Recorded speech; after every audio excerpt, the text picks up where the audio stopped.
Hey everyone, welcome back to my channel.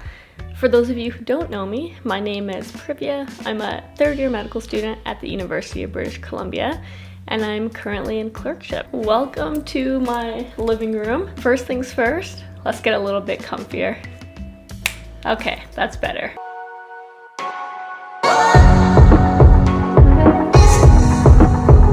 For today's video, what I want to talk about is actually not related to medicine, which is probably a good thing for those of you who are tired of the last couple videos I've been making. Okay, let's get right to it. So from the title of this video, you can probably tell that I'm going to start making some videos about things that I enjoy, whether it's things that I'm currently doing, books that I'm currently reading, podcasts that I'm listening to, and just other things that have my interest right now. I'm going to dive right in and start off with a podcast that I've been listening to for a little while.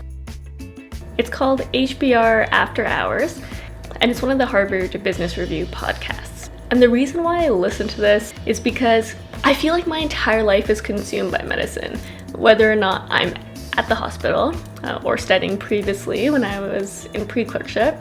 But even if I'm hanging around with friends and things like that, a lot of my social circle here are friends who are students in my class, since I moved here without knowing anyone. So no matter what I'm really doing, I feel like medicine always surrounds me. One of the reasons why I really like this podcast is because it's centered around more business-like topics. Of course, it's a HBR series, but sometimes they do talk about, I'm just reading off of their current podcast, the China and MBA relations, wealth tax, TikTok, museums, the rise and fall of WeWork, the rise of influencers, and the launch of Disney Plus, for instance. So not only are they business-related topics, but they're also things that are currently in the media in general. Another reason why I like listening to this, other than the fact that it's a sector outside of medicine, is because the way that they lay out the show is that they always have three hosts, and all three of them bring a really unique perspective to the issue. They don't always agree, but I really enjoy the dialogue that they have. And what I'm really trying to do right now, because I think it's a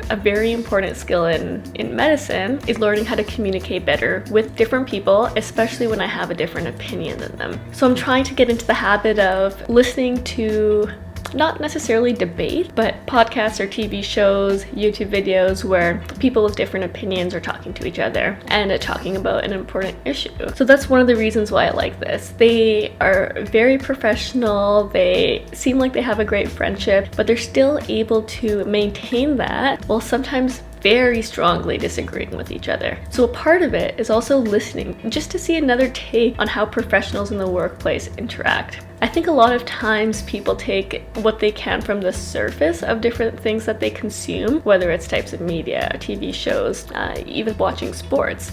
But if you go deeper into whatever you're doing, there's always a bigger lesson that you can take from it.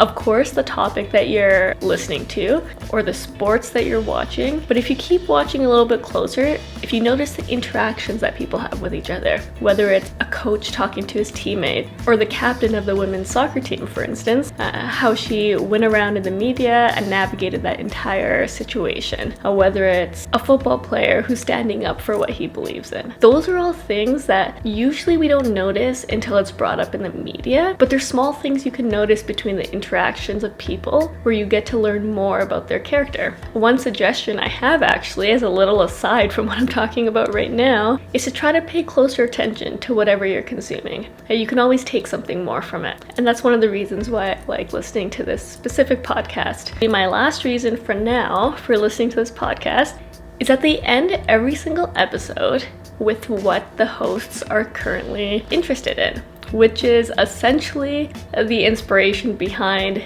not only this video, but this series that I want to make. They all come in with something that keeps them occupied, whether it's a new recipe, a book they're reading, a new exercise that they're trying out. They really are completely random things. There's no limit to what they can bring to the table. And it really gives me some insight into not only the lives of someone that is on a HBR podcast, but it brings a humanistic lens to who they they are and what they're actually talking about. And it's always great to see what other people are involved in. I feel like we can get so consumed in our own daily life that we completely forget that there's other things to explore in the world. So hopefully this video can provide a little bit of that to you and provide you with some of the benefit that I feel like I get from listening to this podcast.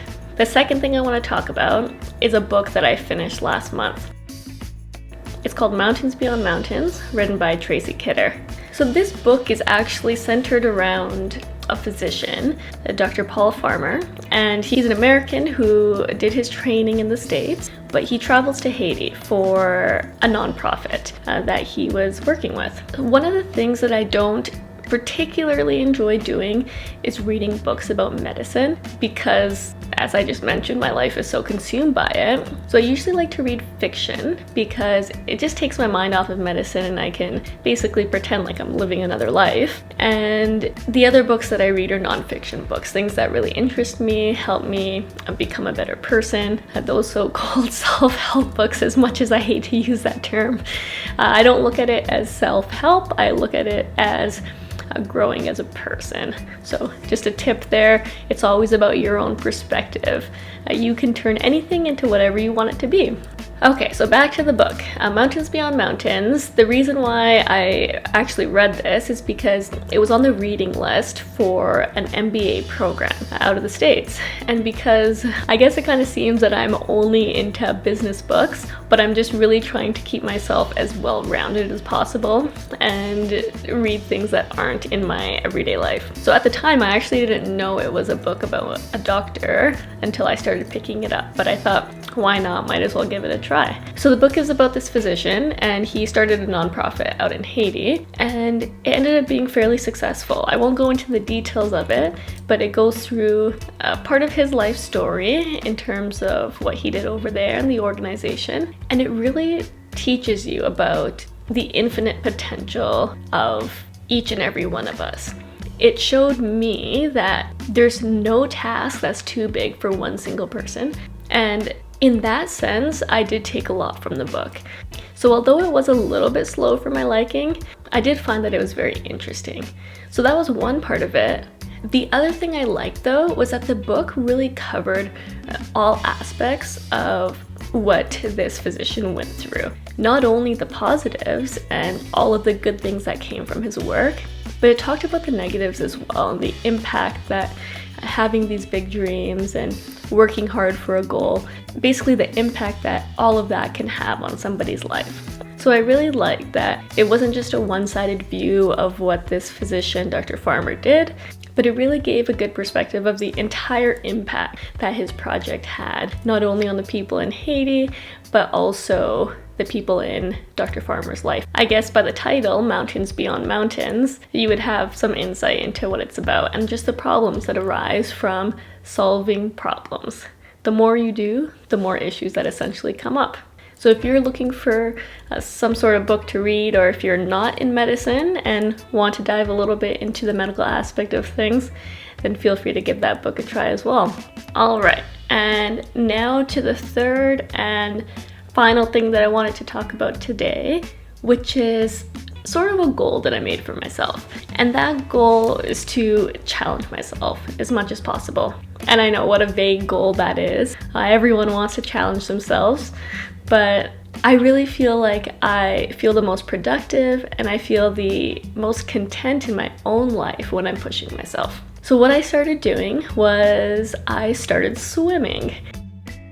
And the reason why it's a little bit ironic is because I absolutely hated swimming as a kid.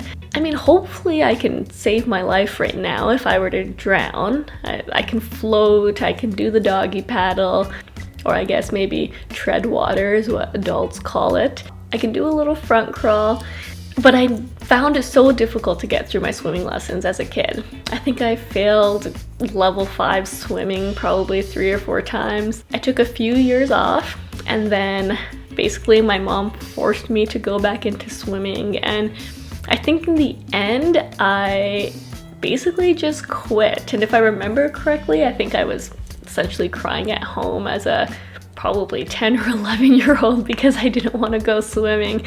I know it's quite embarrassing. There's not many things that I quit in my life, but swimming had a really traumatic effect on me.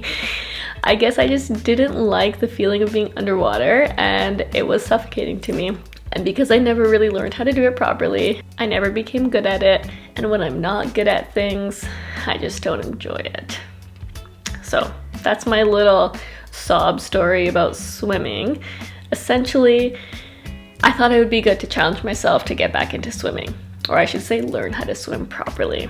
For one, I'm hoping that it'll show me continual improvement. So it's something I don't enjoy, it's something I'm not good at, but despite that, if I can get through that mental block of getting to the pool, getting into the water and learning how to swim, I think it'll have a positive effect on my life. Another reason is because I like doing outdoor activities. We bought some stand-up paddle boards. I love being on boats or kayaks. I rode for a bit back at Queen's during my undergrad. And when you're doing all of these things on water, it's a little bit dangerous to not know how to swim properly.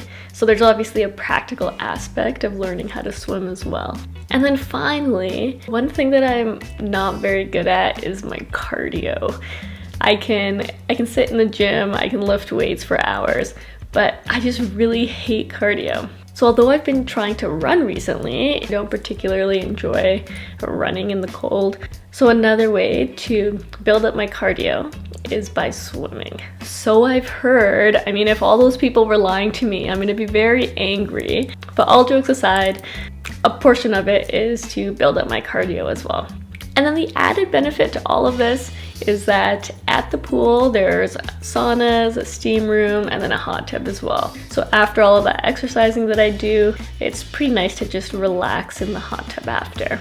So that's kind of my reward for forcing myself into the pool and feeling like I'm drowning.